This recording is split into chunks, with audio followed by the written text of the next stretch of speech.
This is the Brisket Origin 580 AI-powered smart grill.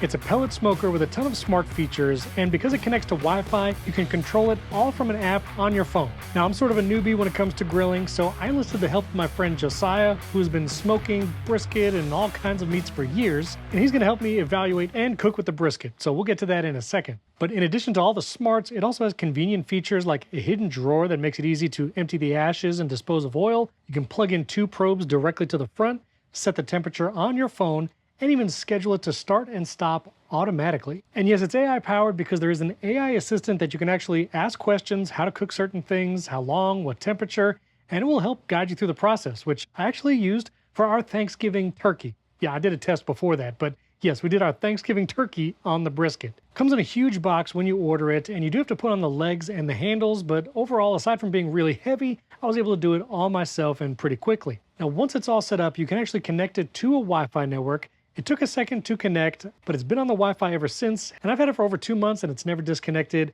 and I can control everything from the app. Now, from the Brisket app, you can do all kinds of things like starting the temperature. You can prime the auger, which you get some wood pellets down there, and as you can see what I named my grill.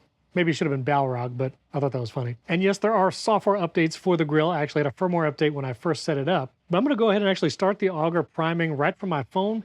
Connecting to the grill. You might hear it in the background, but if you don't want to use the app, you can just use the front screen on the device. It tells you what it's doing. Right now it's priming the auger, and then we can set the temperature, schedule, all the probes with that screen on the device, and we can do it with the app, either way. And because it's a smoker as opposed to like a propane grill, it will take longer to get up to temperature, especially if you're looking to get to 400 or 500, which is the maximum degrees. And we cooked some hamburgers, so we did get it up to those higher temperatures. I'll talk about that in a second. But because you can set it on a schedule, you can have it just ready, already smoking, so you can just put the meat in whenever you'd like. I also use these copper sheets when I cook, so it's less cleanup. Again, I'm not a professional griller, so if you have thoughts about these copper sheets, let me know. You can't get them on Amazon, so I usually get them at Lowe's or Home Depot. Now, while the auger is priming, I'll show you the AI assistant, which is called Vera AI.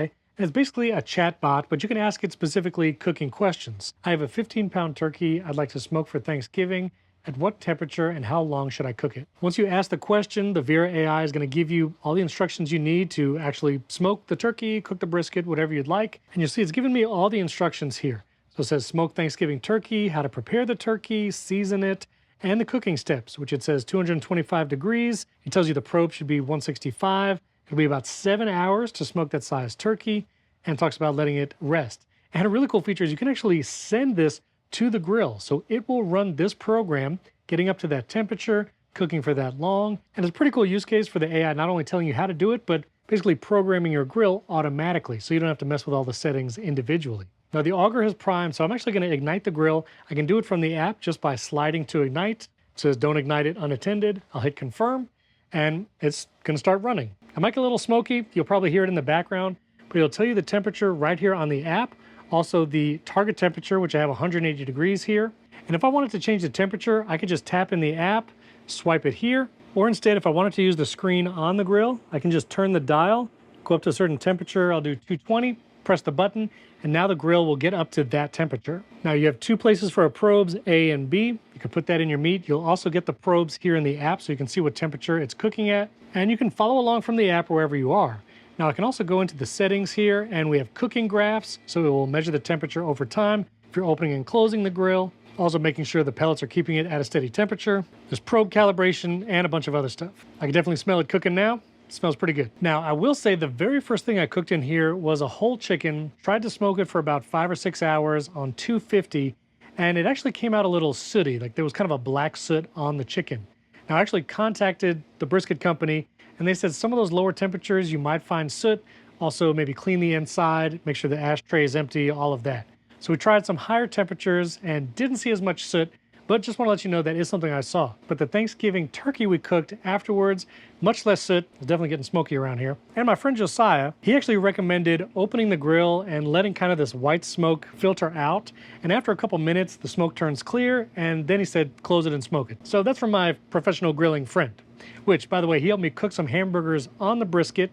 We got it up to about 450, 500 degrees, and those hamburgers were great. So I was gonna say, this is what I'm looking for, one on the top, that you know that it got smoked. See how it almost looks reddish pink on top? Yeah. That's the smoke soaking into the meat. Red meat will turn like reddish pink as it's soaking up. Yeah. Like you ever get a really good brisket, you cut it, you know it's got like a reddish The red, around it. yes. That's where the smoke's coming from. No soot. Again, it was a much shorter cooking time, but we enjoyed those very much. And they did have that smoky flavor. Now, you do also hear a fan kicking up, and the brisket will get that smoke out. There is a vent in the back, and you'll see the smoke clears pretty quickly, and then you're ready to go. Also, by the way, it kind of has this cool shelf that snaps in place, gives you a little more cooking space. And this is the smaller size brisket. There is a larger version you can get. I'll put links to that in the description. No affiliates or anything. They're just down there if you want it. Now, like I mentioned, we did actually do our Thanksgiving turkey smoked in the brisket. People said they really enjoyed the smoke flavor. There was a little bit of soot on it, but again, I'm going to be trying to cook with it over the next couple months, and I'll keep you updated.